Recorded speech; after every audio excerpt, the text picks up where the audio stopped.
انسان کی خاندانی زندگی میں سب سے اونچا مقام اور سب سے بڑا حق والدین کا ہے۔ گویا حقوق العباد میں، بندوں کے حقوق میں سب سے پہلا حق ماں باپ کا ہے۔ والدین کے اس مقام اور حقوق کی اہمیت کا اندازہ کلام الہی کے انداز بیان سے ہو سکتا ہے کہ اللہ تعالیٰ نے اپنے حقوق کے ساتھ ساتھ والدین کے حقوق کو بیان فرمایا ہے، اور ان کی ادائیگی کی تنبیہ نہ صرف امت مسلمہ بلکہ اس سے پہلے کی امتوں کے لیے بھی لازم تھی۔ قرآن پاک میں پہلے ہی پارے میں اس کا ذکر کچھ یوں آتا ہے، وَإِذْ أَخَذْنَا مِيثَاقَ بَنِي إِسْرَائِيلَ لَا تَعْبُدُونَ إِلَّا اللَّهَ وَبِالْوَالِدَيْنِ إِحْسَانًا وَذِي الْقُرْبَى وَالْيَتَامَى وَالْمَسَاكِينِ وَقُولُوا لِلنَّاسِ حُسْنًا وَأَقِيمُوا الصَّلَاةَ وَآتُوا الزَّكَاةَ ثُمَّ تَوَلَّيْتُمْ إِلَّا قَلِيلًا مِّنكُمْ وَأَنتُمْ مُعْرِضُونَ۔ اور جب ہم نے بنی اسرائیل سے وعدہ لیا کہ عبادت نہ کرنا مگر اللہ کی، اور والدین کے ساتھ احسان کا رویہ اختیار کرنا، اور رشتہ داروں کے ساتھ اور یتیموں سے اور مسکینوں سے اور لوگوں سے بھلی بات کہنا اور نماز قائم کرنا اور زکوٰۃ ادا کرنا، پھر تم نے منہ موڑ لیا مگر تم میں سے بہت کم یعنی اس وعدے پہ پورے اترے۔ وَأَنْتُمْ مُعْرِضُونَ، اور تم ہو ہی منہ پھیرنے والے، تم ہو ہی اعراض برتنے والے۔ تو گویا نماز اور زکوٰۃ کا حکم بھی یہاں پر والدین اور دیگر انسانوں کے حقوق کے بعد ہے۔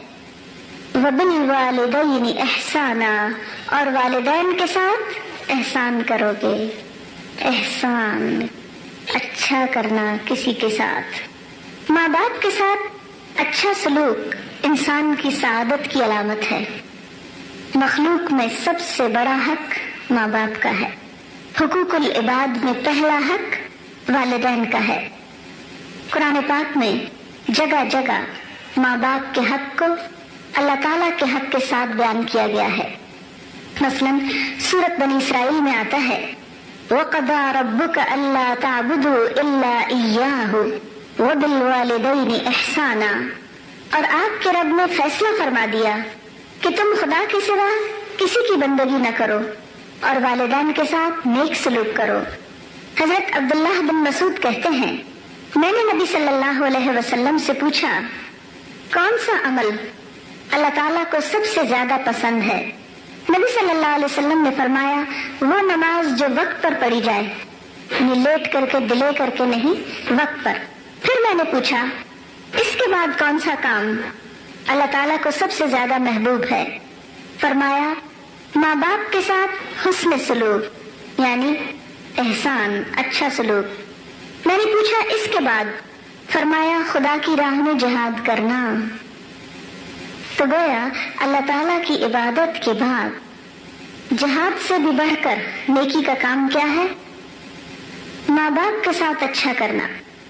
حضرت عبداللہ فرماتے ہیں کہ ایک آدمی نبی صلی اللہ علیہ وسلم کی خدمت میں حاضر ہوا اور کہنے لگا، میں آپ کے ہاتھ پر ہجرت اور جہاد کے لیے بیعت کرتا ہوں اور خدا سے اس کا اجر چاہتا ہوں۔ بیعت کرتا ہوں کا مطلب کیا؟ وعدہ کرتا ہوں آپ کے ہاتھ میں ہاتھ دے کر، پکا وعدہ۔ پکا وعدہ کیا ہوتا ہے؟ گرہ لگانا۔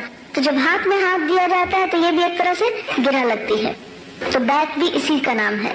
اور خدا سے اس کا اجر چاہتا ہوں، یعنی وعدہ آپ سے کر رہا ہوں لیکن آپ کے لیے نہیں کروں گا، اللہ کے لیے کروں گا، اللہ سے اجر چاہوں گا۔ نبی صلی اللہ علیہ وسلم نے پوچھا کیا تمہارے ماں باپ میں سے کوئی ایک زندہ ہے؟ اس نے کہا جی ہاں، بلکہ خدا کا شکر ہے کہ دونوں زندہ ہیں۔ آپ نے فرمایا تو کیا واقعی تم خدا سے اپنی ہجرت اور جہاد کا بدلہ چاہتے ہو؟ اس نے کہا جی ہاں۔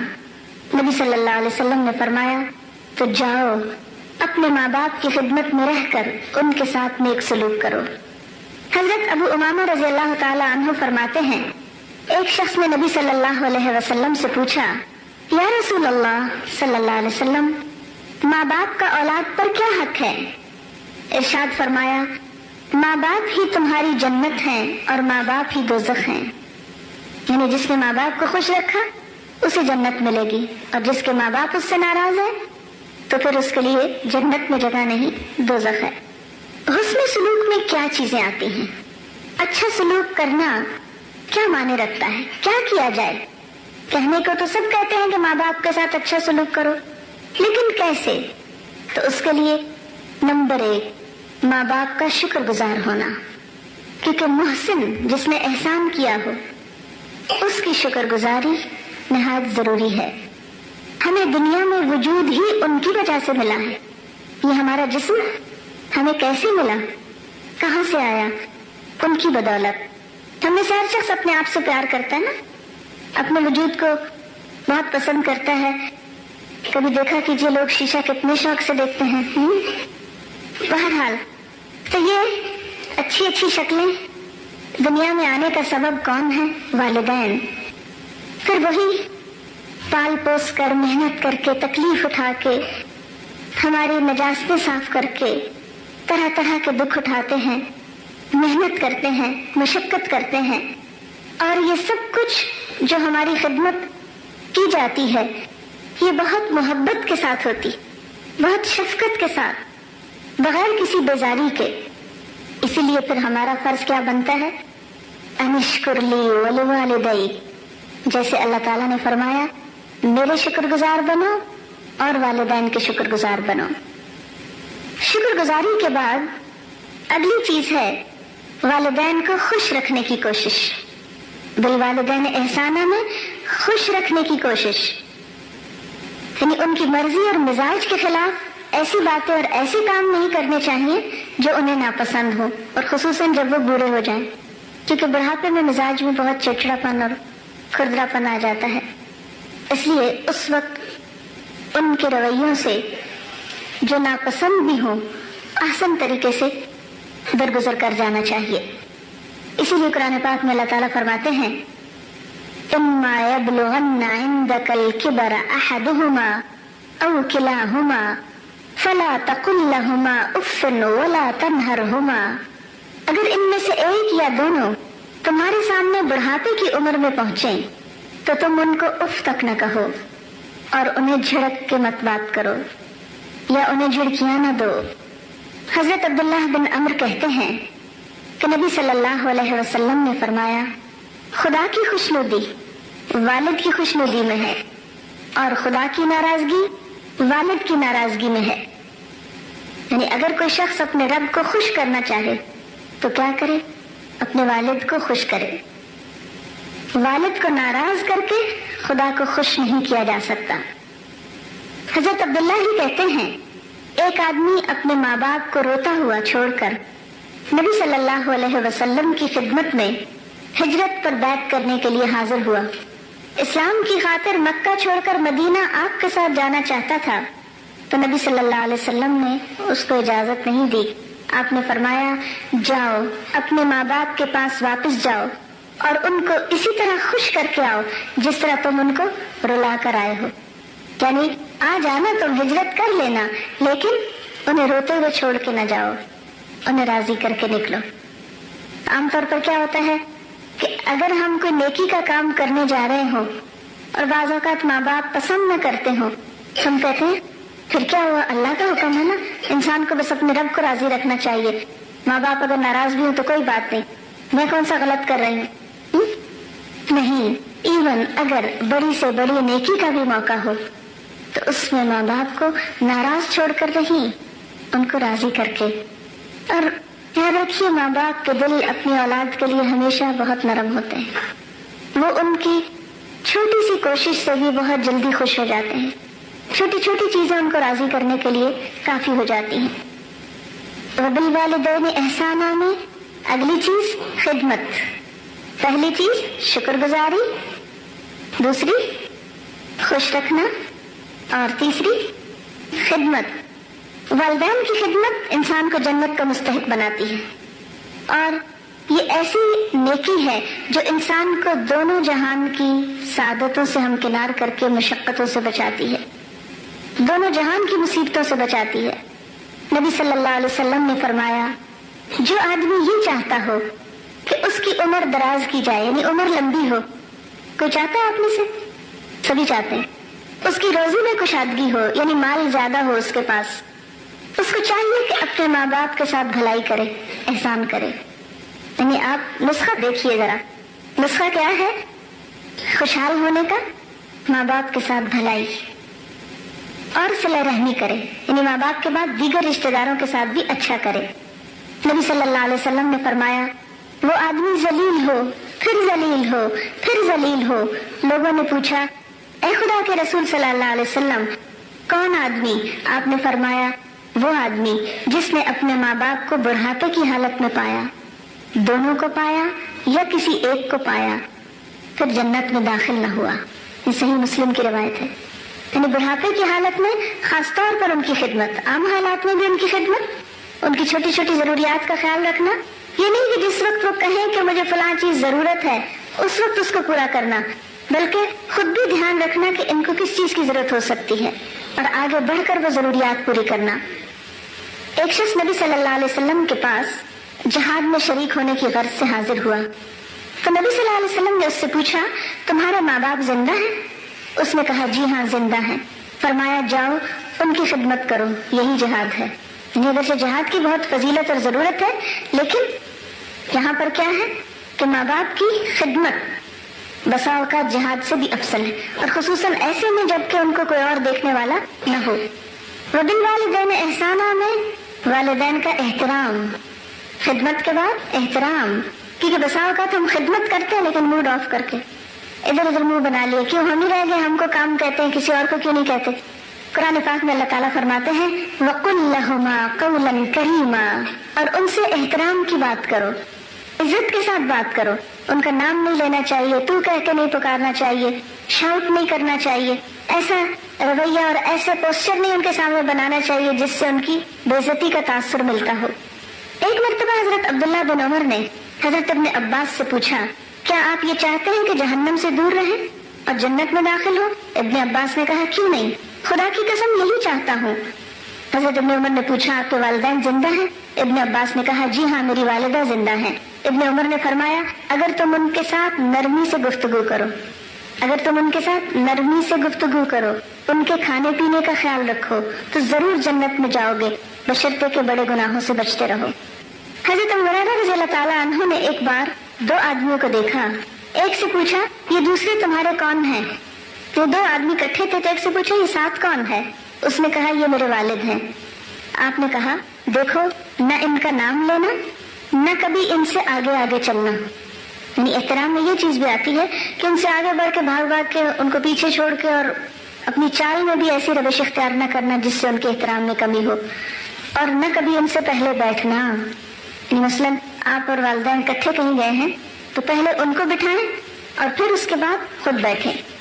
وبالوالدین احسانا میں عاجزی اور انکساری کا رویہ، یہ احترام کے بعد اگلا درجہ ہے۔ قرآن پاک میں آتا ہے وَخْفِضْ لَهُمَا جَنَاحَ الذُّلِّ مِنَ الرَّحْمَةِ، اور عاجزی اور نرمی کے ساتھ ان کے سامنے بچھے رہو، یعنی ہر وقت ان کے مرتبے کا لحاظ رکھو، یہ نہیں کہ کسی خاص مجلس میں کسی خاص مقام پر اور باقی وقت میں بھول جاؤ، یعنی گھر میں ہو تو آپ شاؤٹ کرو، باہر ہو تو صرف لوگوں کو دکھانے کے لیے احترام کرو، نہیں، بلکہ ہمہ وقت۔ پھر اسی طرح والدین کے ساتھ محبت میں کیا چیز آتی ہے؟ محبت میں یعنی دل کے جذبات شامل ہو جاتے ہیں، یعنی خدمت ہو یا احترام ہو آرٹیفیشلی نہ ہو، دل کے جذبات کے ساتھ ہو، اور اس کو پیدا کیا جا سکتا ہے ان کے احسانات کو یاد کر کے۔ وبالوالدین احسانا میں اطاعت، خواہ وہ زیادتی بھی کر رہے ہیں دل سے اطاعت کریں، بس صرف اس صورت میں ان کی اطاعت جائز نہیں جب وہ دین کے خلاف کوئی بات کر رہے ہوں، مثلا وہ کہیں نمازیں کیوں پڑھتی رہتی ہے، چھوڑو نماز کو، تو پھر اس میں یہ نہیں کہ بدتمیزی کرنی ہے یا ان کا احترام میں کمی کرنی ہے، اللہ کا حکم ماننا ہے، کیونکہ قرآن پاک میں صاف طور پر بتا دیا گیا وَإِن جَاهَدَاكَ عَلَىٰ أَن تُشْرِكَ بِي مَا لَيْسَ لَكَ بِهِ عِلْمٌ فَلَا تُطِعْهُمَا وَصَاحِبْهُمَا فِي الدُّنْيَا مَعْرُوفًا، کہ اگر یہ دونوں تمہارے ساتھ یہ کوشش کریں کہ تم میرے ساتھ شریک ٹھہراؤ، یعنی شرک کا حکم دے ماں باپ، فَلَا تُطِعْهُمَا، تو وہی رب جو اطاعت کا حکم دیتا ہے یہاں پر خود حکم دے رہا ہے کیا؟ فَلَا تُطِعْهُمَا، پھر ان کی اطاعت نہ کرنا، لیکن وَصَاحِبْهُمَا فِي الدُّنْيَا مَعْرُوفًا، ان کے ساتھ دنیا میں معروف طریقے سے اچھے طریقے سے زندگی بسر کرنا، یعنی خواہ وہ مشرک ہی کیوں نہ ہو، خواہ وہ گناہگار ہی کیوں نہ ہو، تمہیں حق نہیں کہ تم ان کی بے عزتی کرو، حضرت ابو سعید کا بیان ہے کہ یمن کا ایک آدمی نبی صلی اللہ علیہ وسلم کی خدمت میں حاضر ہوا. آپ نے پوچھا یمن میں تمہارا کوئی ہے؟ اس نے کہا جی ہاں میرے ماں باپ ہیں. آپ نے پوچھا انہوں نے تمہیں اجازت دی ہے؟ اس نے کہا نہیں. آپ نے فرمایا اچھا تو تم واپس جاؤ, ماں باپ سے اجازت لو, اگر وہ اجازت دیں تب جہاد میں شرکت کرو, ورنہ ان کی خدمت میں رہ کر ان کے ساتھ حسن سلوک کرتے رہو. آپ کو پتا یمن مدینہ سے کتنا دور ہے؟ کئی 100 کلومیٹر کا فاصلہ ہے. ایک شخص وہاں سے چل کے اس زمانے میں معلوم نہیں اونٹ گھوڑے کس پہ بیٹھ کے آیا, اور جب آ کے آپ کے ساتھ ایک جہاد میں شریک ہونے لگا تو آپ نے فرمایا نہیں, اگر تم کو اجازت نہیں ملی تو جاؤ, اجازت لے کے پھر آؤ, اگر نہیں دیتے تو وہیں ان کے ساتھ اچھا سلوک کرو. پھر وبالوالدین احسانہ میں کیا چیز ہے؟ ماں باپ پر مال خرچ کرنا, دل کھول کر دینا ان کو. قرآن پاک میں آتا ہے یسألونک ماذا ينفقون, لوگ پوچھتے ہیں خرچ کیا کریں. قل ما انفقتم من خیر فللوالدین, جواب دیجئے کہ جو مال بھی تم خرچ کرو اس کے پہلے حقدار والدین ہیں. اچھا ہم جب خرچ کرتے ہیں, مثلا آپ میں سے جو ان میرڈ بچیاں ہیں ان کو اگر کہیں جاب ملی کچھ ہوا تو سب سے پہلے کس پہ خرچ کیا؟ اپنے آپ پہ, اپنے جیولری کپڑے بنائے.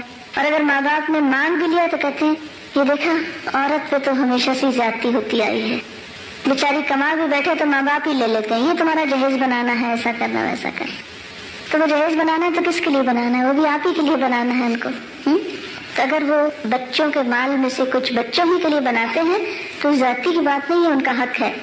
ایک بار نبی صلی اللہ علیہ وسلم کے پاس ایک آدمی آیا اور اپنے باپ کی شکایت کرنے لگا کہ وہ جب چاہتے ہیں میرا مال لے لیتے ہیں. آپ نے اس آدمی کے باپ کو بلوایا. لاٹھی ٹیکتا ہوا ایک بوڑھا کمزور شخص حاضر ہوا. آپ نے اس بوڑھے سے تحقیق فرمائی تو اس نے کہنا شروع کیا اللہ کے رسول, ایک زمانہ ایسا تھا جب یہ بچہ تھا, کمزور اور بے بس تھا, مجھ میں طاقت تھی, میں مالدار تھا, یہ خالی ہاتھ تھا, میں نے کبھی اس کو اپنی کوئی چیز لینے سے نہیں روکا.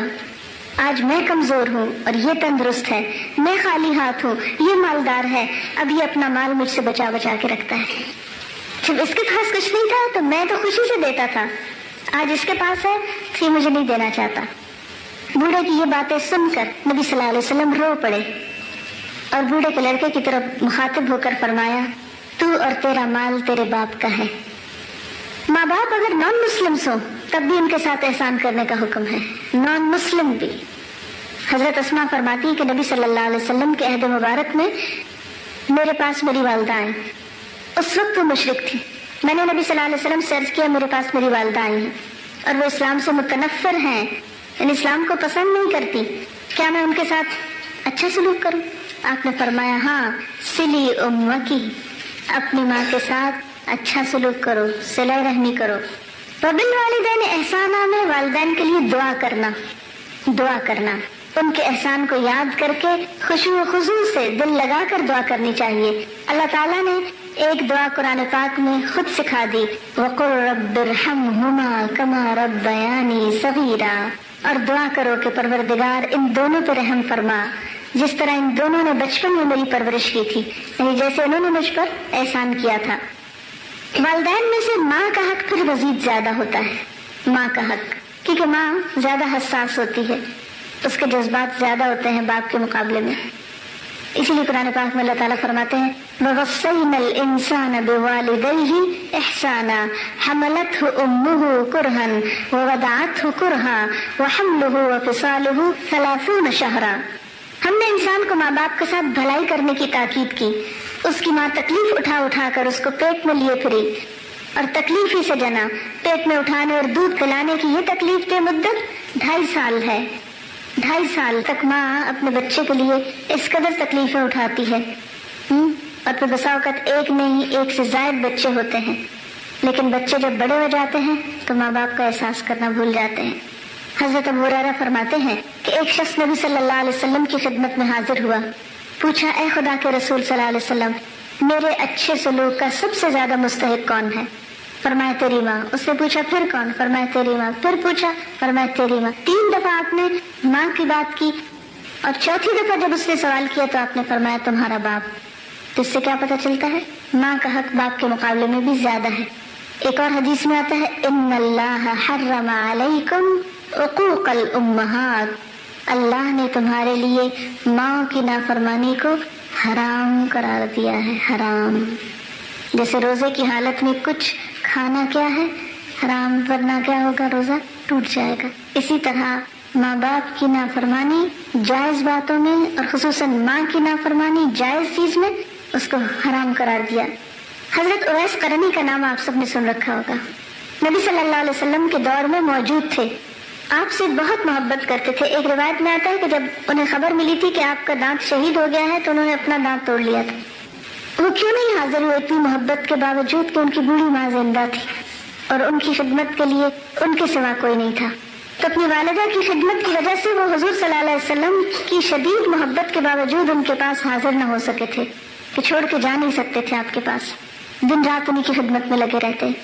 حالانکہ حضور صلی اللہ علیہ وسلم کو دیکھنے کی خواہش کس کو نہیں ہو سکتی، لیکن جب حضور صلی اللہ علیہ وسلم کو پتا چلا کہ وہ ملاقات کے لیے آنا چاہتے ہیں، دوسری طرف ماں بوڑھی ہے، تو آپ نے منع کر دیا. پھر آپ کا حکم ہو تو نافرمانی کیسے ہو. فریضہ حج ادا کرنے کی بھی بہت خواہش تھی ان کو، لیکن ماں زندہ تھی تو وہ حج پر بھی نہیں گئے. یہ کتنے صبر کی بات ہو سکتی ہے. لیکن یاد ہوگا کہ آپ صلی اللہ علیہ وسلم نے اپنے صحابہ کو کہا تھا کہ میرے بعد ایک ایسا شخص آئے گا جس سے تم اپنے لیے دعا کروانا. تو ان کو اتنا بڑا مقام کیسے ملا؟ حالانکہ وہ صحابی نہیں تھے، صحابی سے کہا جا رہا کہ تم ان سے دعا کروانا. ان کے اس حسن سلوک کی وجہ سے، چاہے دنیا میں بظاہر کوئی صلہ نہ ملتا نظر آ رہا ہو، لیکن پھر بھی اس احسان کا صلہ آپ کو آپ کا رب دے گا، اور ہر صورت میں اس پر عمل کی کوشش کریں. پھر وبالوالدین احسانہ میں بخشش کی دعا، جیسے حضرت ابراہیم علیہ السلام نے کہا تھا ربنا اغفر لی ولوالدی وللمؤمنین یوم یقوم الحساب. اللہ مجھ کو بخش دے، میرے والدین کی بخشش فرما، اور سب ایمان لانے والوں کو اس روز معاف کر دے جب کہ حساب قائم ہوگا.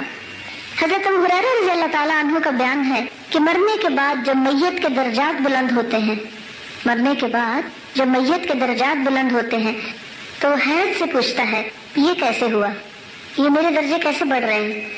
خدا کی جانب سے اس کو بتایا جاتا ہے کہ تمہاری اولاد تمہارے لیے مغفرت کی دعا کرتی رہی اور اللہ تعالیٰ نے اس کو قبول کر لیا. خصوصاً اگر زندگی میں کوئی کوتاہی ہو گئی ہو اور وقت نہ رہا ہو ان کے لیے کچھ کرنے کا اور وہ فوت ہو جائیں تو دعاؤں میں ضرور یاد رکھنا چاہیے. بہترین مسنون دعا وہ ہے اللہم اغفر لہ وارحمہ وعافہ واعف عنہ واکرم نزلہ ووسع مدخلہ واغسلہ بالماء والثلج والبرد ونقہ من الخطایا كما ينقى الثوب الأبيض من الدنس اللهم أبدله دارا خيرا من داره وأهلا خيرا من أهله وزوجا خيرا من زوجه وأدخله الجنة وأعذه من عذاب القبر ومن عذاب النار. خصوصاً اگر وہ پاس نہ ہو یا دنیا میں نہ ہو تو ان کے لیے زیادہ دعا کرنی ہے، کیونکہ پھر خدمت نہیں کر سکتے، کچھ اور نہیں کر سکتے، مال نہیں ان پہ خرچ کر سکتے. ان کے لیے صدقہ خیرات کر سکتے ہیں، ان کی طرف سے ان کے لیے دعا کر سکتے ہیں اور اچھے اچھے کام کر کے ان کی نیکیوں میں اضافہ کر سکتے ہیں. نبی صلی اللہ علیہ وسلم نے فرمایا جب کوئی شخص مر جاتا ہے تو اس کے عمل کی مہلت ختم ہو جاتی ہے. صرف 3 چیزیں ایسی ہیں جو مرنے کے بعد بھی فائدہ دیتی ہیں. ایک صدقہ جاریہ، دوسرے اس شخص کا پھیلایا ہوا وہ علم جس سے لوگ فائدہ اٹھائیں، تیسرے وہ نیک اولاد جو اس کے لیے دعائے مغفرت کرتی رہے. والدین کے فوت ہونے کے بعد وبالوالدین احسانہ میں دعا صدقہ خیرات کے علاوہ ان کے کیے ہوئے وعدے وصیتیں بھی پوری کرنی چاہیے. کسی سے وعدہ کر گئے ہیں یا کوئی وصیت کر گئے ہیں اپنے مال میں سے تو اس کو پورا کرنا بھی وبالوالدین احسانہ میں آتا ہے. حضرت عبداللہ بن عباس کا بیان ہے کہ حضرت سعد بن عبادہ نے نبی صلی اللہ علیہ وسلم سے عرض کیا یا رسول اللہ صلی اللہ علیہ وسلم میری والدہ نے نظر مانی تھی لیکن وہ نظر پوری کرنے سے پہلے ہی وفات پا گئی. نظر کیا ہوتا ہے کہ میں اللہ کی خوشی کے لیے کوئی کام اچھا کروں گی، مثلا نماز پڑھوں گی یا صدقہ کروں گی یا عمرہ کروں گی وغیرہ وغیرہ. کیا میں ان کی طرف سے یہ نظر پوری کر سکتا ہوں؟ نبی صلی اللہ علیہ وسلم نے ارشاد فرمایا کیوں نہیں، تم ضرور ان کی طرف سے نظر پوری کر دو. اسی طرح ماں باپ کے ساتھ اچھے سلوک میں یہ بھی آتا ہے کہ ان کے دوستوں، ماں کی سہیلیوں وغیرہ سے اچھا سلوک کرنا، ان کا احترام کرنا، اور خصوصاً اگر والدین زندہ نہ ہوں.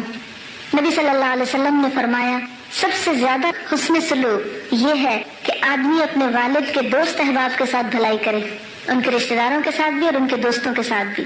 ایک بار حضرت ابو الدرداء بیمار ہوئے، مرض بڑھتا ہی گیا یہاں تک کہ بچنے کی کوئی امید نہ رہی.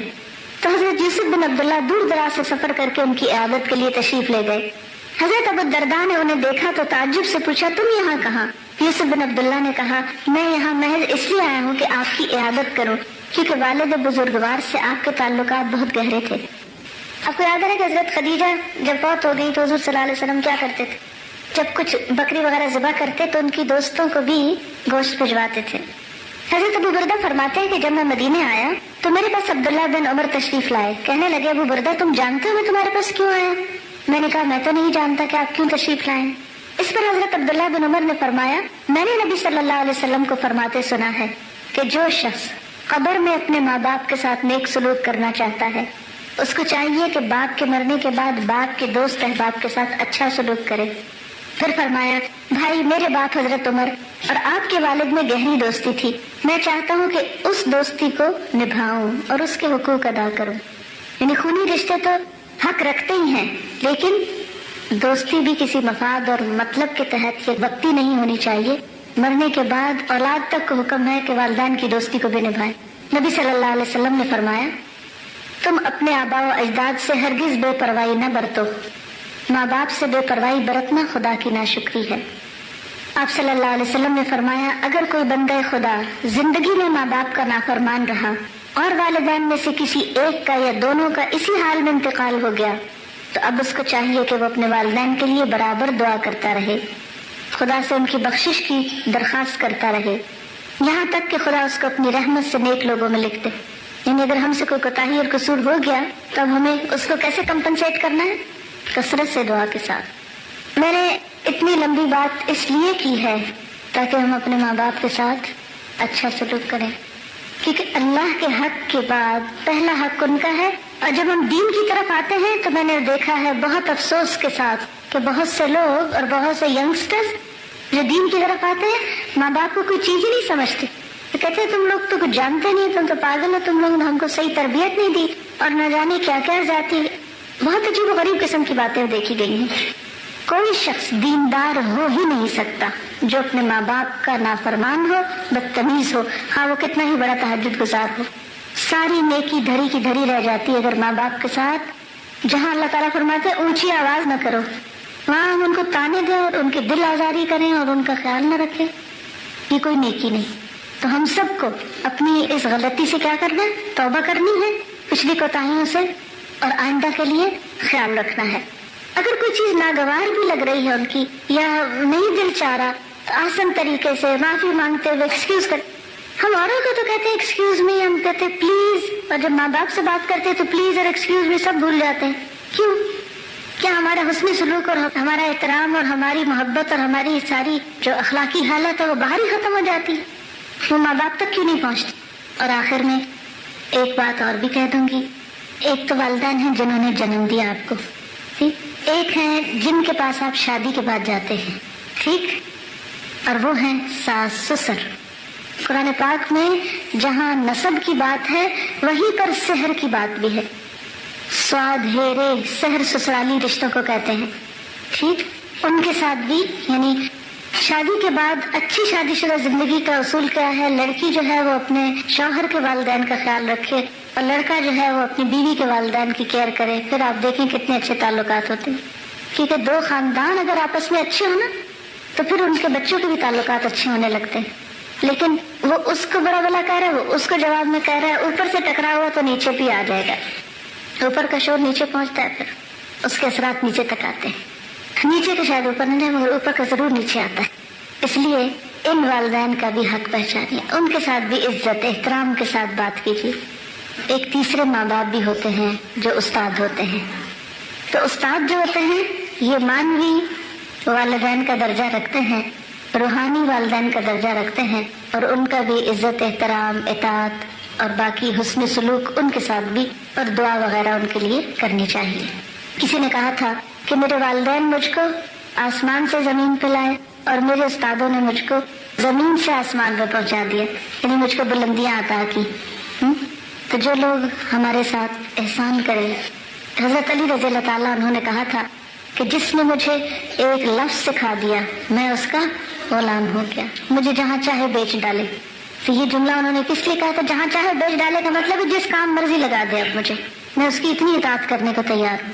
لیکن ہم تو شکل دکھانے کے روادار نہیں ہوتے. اللہ تعالیٰ سے دعا ہے کہ ہمیں یہ حقوق پہچاننے اور انہیں ادا کرنے کی توفیق عطا فرمائے. آمین. وآخر دعوانا ان الحمد للہ رب العالمین.